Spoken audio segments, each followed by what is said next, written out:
ये हमारे सिस्टम की कमी है।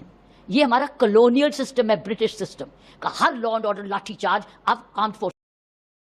दोस्तों बहुत बहुत स्वागत करता हूं आप सभी का। एक आंदोलन ने इस देश की तस्वीर और तकदीर बदल कर रख दी है। जहां इस सरकार में नैतिकता के आधार पर इस्तीफे नहीं होते थे, अब छात्रों ने, युवाओं ने इस सरकार को नैतिकता का पाठ भी पढ़ाना शुरू कर दिया है। और अब धर्मेंद्र प्रधान के बाद अगला नंबर है गृह मंत्री का। गृह मंत्री के खिलाफ इस समय सड़क से संसद तक संग्राम छिड़ा हुआ है। वहीं मोदी सरकार अपने मंत्री को बचाने के लिए साम दाम दंड भेद की नीति अपना रही है। लेकिन आज मोदी सरकार का सारा एजेंडा धराशायी हो गया, क्योंकि जंतर मंतर हिंसा केस में सबसे बड़ी गवाही दी है धाकड़ तेज तर्रार आईपीएस अफसर किरण बेदी ने। किरण बेदी ने क्या कुछ कहा है दोस्तों, वो मैं आपको दिखाऊंगा। किरण बेदी का बयान बहुत ही महत्वपूर्ण है।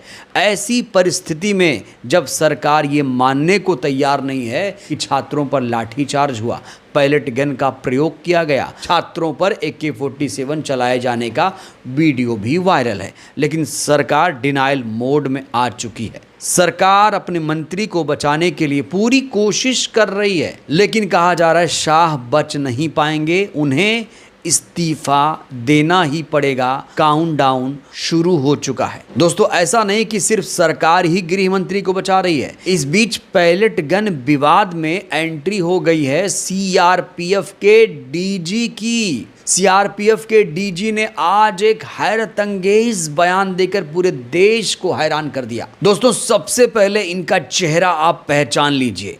इनका नाम है ज्ञानेंद्र प्रताप सिंह, जो कि केंद्रीय रिजर्व पुलिस बल सीआरपीएफ के महानिदेशक हैं। लेकिन आज इन्होंने जो बयान दिया उसने छात्रों को नाराज कर दिया। पैलेट गन विवाद पर चुप्पी तोड़ते हुए सीआरपीएफ के डीजी ने कहा, निडर होकर ड्यूटी करो, मैं देख लूंगा। पैलेट गन विवाद के बीच सीआरपीएफ चीफ ने जवानों में जोश भरा है। तो अभी ये पता नहीं चल रहा है कि किसके ऑर्डर पर छात्रों पर लाठी बरसाई गई थी। इस बीच पूरी जिम्मेदारी लेते हुए नजर आ रहे हैं सीआरपीएफ के डीजी। दोस्तों हमें ये नहीं भूलना चाहिए कि जो भी पूरा पुलिस महकमा है वो गृह मंत्रालय के अंतर्गत आता है। और सीआरपीएफ डीजी ने आज जो बयान दिया है, इसका एक ही मतलब निकाला जा रहा है कि ये शाह को, गृह मंत्री को बचाना चाहते हैं, इसीलिए पूरी जिम्मेदारी ये अपने कंधों पर ले रहे हैं। ज्ञानेंद्र प्रताप सिंह ने आज बड़ा बयान देते हुए कहा कि ड्यूटी के दौरान ईमानदारी और नियमों के तहत लिए गए हर फैसले की जिम्मेदारी वो खुद लेंगे। उन्होंने कहा चाहे कोई ऑपरेशनल बटालियन हो या कानून व्यवस्था संभालने वाली इकाई, ड्यूटी के दौरान पूरी निष्ठा से लिया गया हर निर्णय उनके नेतृत्व की जिम्मेदारी है। उन्होंने जवानों से कहा कि वे बिना किसी डर के अपने कर्तव्य का पालन करें। जहां भी जवाबदेही तय होगी इसकी जिम्मेदारी वो खुद लेंगे। तो जहां एक तरफ गृह मंत्री का इस्तीफा मांगा जा रहा है, वहीं सीआरपीएफ के डीजी इस पूरे मामले को राष्ट्रहित से जोड़ रहे हैं। कह रहे हैं कि राष्ट्रहित में कई बार अहम फैसले लेने पड़ते हैं। क्या छात्रों पर लाठीचार्ज करवाना ये राष्ट्रहित की श्रेणी में आता है? आखिर ज्ञानेंद्र प्रताप सिंह ने ऐसा बयान क्यों दिया? क्या वो गृह मंत्री को बचाना चाहते हैं, इसीलिए उन्होंने ऐसा बयान दिया? दोस्तों जानते हैं इस समय संसद में क्या हो रहा है? संसद की एक क्लिप मैं आपको दिखाना चाहता हूं। छात्रों पर पैलेट गन किसने चलवाई, इसको लेकर आज मल्लिका अर्जुन खड़गे ने भरे सदन में वो कह दिया जिसे सुनकर बीजेपी के तमाम नेता बौखला उठे। आग गया, किसका कान गया, किसका हाथ गया, किसका पैर टूटा, इसका जिम्मेदार कौन है? इसका जिम्मेदार आप है, होम मिनिस्टर है। आप बंद कमरे में रह के आप सुन रहे होंगे मेरी बात, लेकिन आप बंद कमरे में रह के बहुत दिन छुप नहीं सकते।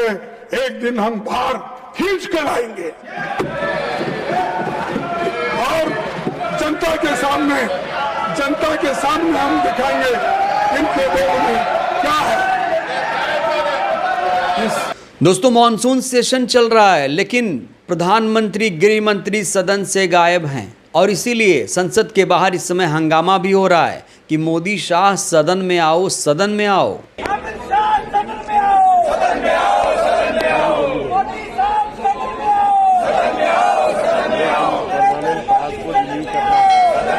तो विपक्ष इस समय सरकार पर हावी हो चुका है। विपक्ष शाह के इस्तीफे पर अड़ा हुआ है, लेकिन सरकार डिनाइल मोड में आ चुकी है। सरकार के मंत्री, सांसद, तमाम अधिकारी इस समय गृह मंत्री को बचाने में लग गए हैं। लेकिन इस बीच इस पूरे विवाद में एंट्री हो गई है धाकड़ आईपीएस अधिकारी किरण बेदी जी की।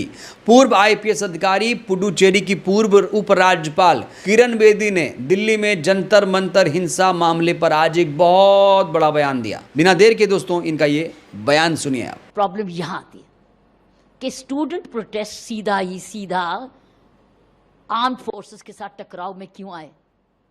प्रॉब्लम यहां है, ये हमारे सिस्टम की कमी है। ये हमारा कॉलोनियल सिस्टम है, ब्रिटिश सिस्टम का हर लॉ एंड ऑर्डर लाठी चार्ज, अब आर्म्ड फोर्स लाओ। ये गलत है, इसको इस्तेमाल करना, इसका हमको दुरुपयोग हो रहा है। ये मिसप्लेस्ड पॉलिसी है। हमको ये कॉलोनियल ब्रिटिश सिस्टम से निकलना होगा। स्टूडेंट प्रोटेस्ट का पहला जो लाइन ऑफ डिफेंस है वो है civil police, which is civil defence. हम क्यों नहीं सिविल डिफेंस को यूज कर रहे? और सिविल डिफेंस तो युवा है, ट्रेंड है, पेड है, हर स्टेट में है। तो पहली लाइन ऑफ सिविल डिफेंस में युवा, मेन एंड वुमेन होंगे और उनके पास कोई लाठी नहीं होगी। अगर अनलॉफुल असेंबली हो गई डिक्लेयर, तो पहला आपका इनकाउंटर सिविल डिफेंस से होगा। क्या तो इस पूरे घटनाक्रम पर किरण बेदी जी बहुत ज़्यादा आहत नजर आ रही हैं। वो कह रही हैं कि हमारे यहाँ औपनिवेशिक ब्रिटिश व्यवस्था है, ये गलत है। इस पूरे घटना की निंदा कर रही हैं। बीजेपी में रह चुकी हैं किरण बेदी, पुडुचेरी की उपराज्यपाल रह चुकी हैं। बीजेपी में शामिल होते हुए भी आज वो सच बोल रही हैं, जिससे बोलने के लिए हिम्मत चाहिए। सीआरपीएफ के डीजी पूरी जिम्मेदारी खुद के कंधों पर ले रहे हैं, तो वहीं किरण बेदी जी ऐसे अधिकारियों को भी कानून का पाठ पढ़ा रही हैं, सरकारों को भी कानून का पाठ पढ़ा रही हैं, संविधान का पाठ पढ़ा रही हैं। तो आज किरण बेदी जी ने जो बयान दिया, उनके इस बयान की बड़ी ज़्यादा चर्चा हो रही है। उनके हिम्मत को लोग सलाम कर रहे हैं। लोग कह रहे हैं किरण बेदी जी भले ही बीजेपी से संबंधित हैं, लेकिन आज उन्होंने सच बोला। आज उन्होंने वो सच बोला जिससे बोलने के लिए लोगों में हिम्मत चाहिए। बहरहाल दोस्तों, इस वीडियो में इतना ही। किरण बेदी जी ने आज जो बयान दिया है, क्या उनके बयान से आप सहमत हैं? क्या लगता है गृह मंत्री को इस्तीफा दे देना चाहिए?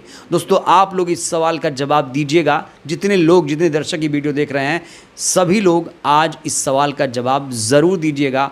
क्या अब अगला नंबर शाह का होना चाहिए? क्या शाह को अब नैतिकता के आधार पर इस्तीफा देना चाहिए? राय दीजिएगा। धन्यवाद।